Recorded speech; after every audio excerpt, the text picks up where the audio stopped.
Hi everyone, welcome to my channel. This is my first video. My name is Diana and this is Zach, my boyfriend. Today we want to practice with you some words in Spanish and English that are a little bit hard for non-native speakers to say. So we're going to start in Spanish with dog, that is perro, and bad, pero. So Zach is going to start. Okay, so can you say perro? Perro. Okay, and pero. Perro. Okay, so now we're gonna do an example, okay? El perro es bonito, pero el gato es más bonito. El perro. El perro es bonito, pero el gato es más bonito.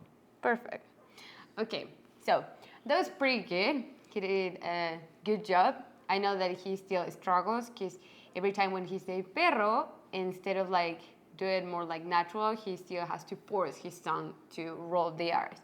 And something that is pretty good, and you can try if you want to practice how to roll your R's, is you have to try to do just to roll, and your tongue has to touch the roof of your mouth, okay? So you have to try to do this.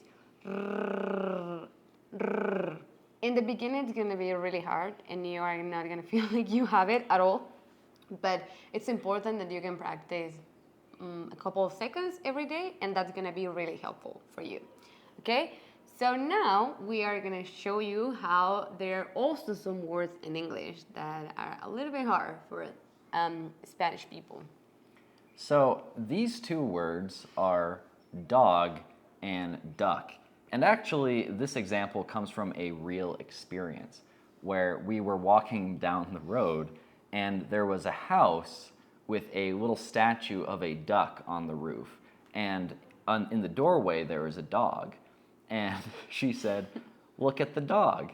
And I wasn't totally sure if she was referring to the duck or the dog because it sounded very similar. So say dog. Dog. Now say duck. Duck. That was pretty good. Now, you can see how there are examples. Like if you were to say, look at the dog. Look at the dog. Look at the duck. Look at the duck. It's very subtle and it's a little hard sometimes unless you have good context to understand.